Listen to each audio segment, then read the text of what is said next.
It seems to me, so I also want to be clear, because maybe I wasn't catching, but I think I'm now catching where you're going. You're talking about, so Iris Marion Young is making this argument how it's important to understand, structural injustice in this frame. And clearly it's not only about analysis, she has this, almost strange coda on Nietzsche and ressentiment, and, how, the worry of, using an interactional frame tends to increase, notions of blame, resentment, anger, and frustration. And so it would seem as if perhaps one might think that her audience is a well-situated middle-class person, and the problem is, how do we get them on board?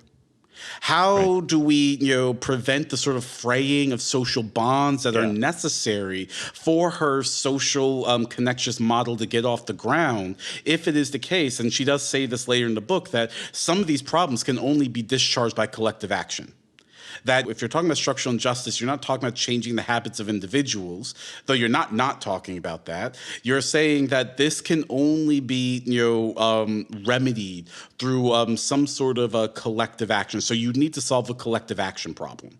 Mm-hmm. And your question is, if that is her audience, one might say, okay, so now we see that our actions contribute to structural injustice, but is that enough to get you over the line on the terms of her own argument to accepting the social connection model, which would mean that you are motivated and impelled to organize against the basic rules and norms that, in some way are in your interest? Is that where your question is going?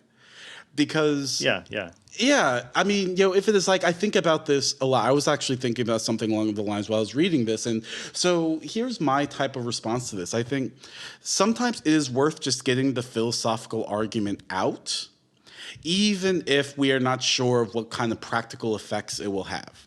And so, it seems to me something along the lines of, it is important to have this sort of viewpoint of this is the language we use to talk about this, even if the end goal of a book isn't to, convince, millions and millions of, well-situated middle-class people to now feel the affect of moral harm and decide now is the time to uproot their lives. And maybe now this is helping me actually understand more clearly what you were saying in the very beginning of importing the language of moral harm. And this links up to maybe something that Gil was saying, is that if, some of the work is, the affective analysis of showing you, no, here's a harm, don't worry, you're not liable, but you're still responsible.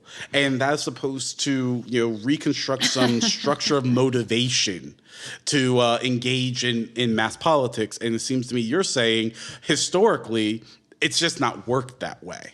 Yeah, it's a question about the model of social change. It's not, so that's, I think, right. But I don't want to make it sound like what I'm saying is that the point of all philosophical work is just, it should all just be judged by basically the way it's practically Does it produce revolution, or do we throw it away? Does it produce revolution or not, right? Because we're all useless. We're all useless. And everything only Marx got it. Exactly.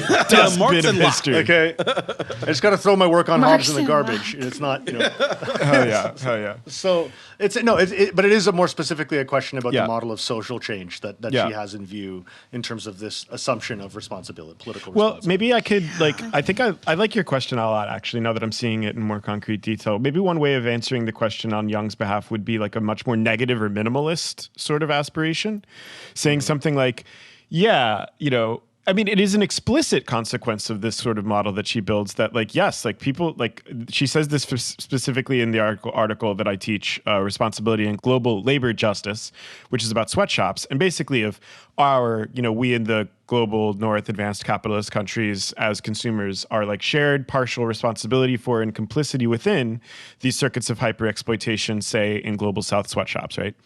But it's an explicit consequence of the sort of model of the social connection model that she elaborates that probably the most responsibility for getting rid of sweatshops is falls on the sweatshop workers. That's kind of a function of the sort of proximity emphasis and the sort of question of where are you institutionally in terms of what it is that you have the immediate ability to pull levers of power in relation to. But okay, so that's true, right? We can now square this with your social change question. But then, like, you know, when these movements for rectifying or transforming conditions so that they're less structurally unjust get off the ground by the people who are oppressed in them, well, like, is that also going to face resistance from we comfortable middle-class white people in the academy or not, right? Like, and I think that then we could make an argument for why what she's up to here is trying to convince us to get the fuck out of the way when things like this start happening, right? Like, you know, if it's not going to be me, Gil, who gets rid of the sweatshop conditions that produced this shirt because, you know, I'm depressed and I'm in Chicago, right? Right? But I think the Chicago thing is maybe more relevant here. Maybe but more important. Sure, the depression doesn't. I'll tell you what. Affectively, it doesn't feel like that's the order of operations. But fair enough, right? But when there's like anti-sweatshop mobilization, right? Like there's a version of a guy like me that's like, why are these people getting the fucking, you know, trying to upset the apple cart? And there's a version. We need to do a coup and put a new, more market-friendly regime in place. So maybe don't be that guy. Yeah, exactly. Don't be that guy. Yeah, exactly. Or there's a version of like, you know, the relatively comfortable and affluent middle-class academic jargon reader who's like, oh no, that's good that this stuff is happening. At least don't constitute an objective obstacle in the same kind of way. Maybe. I don't know. I don't know if that's a satisfying defense to your But it's a very minimal claim, question. though. Like, so first of all, when Will was it like, is. don't worry, you're not liable, but you're responsible. I'm not over That is yet. the point, I think. But- I think that is the point. Yeah, but I guess that's kind of what I was trying to say about like telling the oppressed that they're responsible. Like, it might be the case that many of the people who are like made aware of their responsibility are like the most useless people to like get involved in any collective action. Yeah, I don't know. Like some of these people, they know so much, and yet they do so little. I mean, you know, so yeah, I don't know. I had a different point too, but my own uselessness. Now I'm meditating on it. Let's move on. Let us not think of ourselves as our role as podcasters in the global revolution. Yeah, that way lies madness. That way lies madness, let me tell you. Absolutely. I go down that way but every here's morning. a more useful way of thinking about it. Let's be productive. Great, let's go. I've been reinterested in the idea of hegemony recently. I've resisted this for many years because I don't want to touch that word with a 10-foot pole or Antonio Gramsci or anyone that discusses that man except for Le Clown Move, which you can refer back to one of our first episodes. See episode 3. Yeah. We love a callback. But for the more positive version, Stuart Hall. But notice we haven't done anything since then that talks about Gramsci. But you know, I've been thinking that this concept is more useful than I have in the past because I think that the way that I think about like collective action just has a lot to do with this. Like there are many different kinds of collective action that are possible. And what I found myself saying recently is like, who are you? What hegemonic block do you want to be in? Do you want to be doing some shit that's gonna like make you hitch your wagon to the bourgeoisie, or do you want to be on the other side of the road where you hitched your wagon or trailer to labor?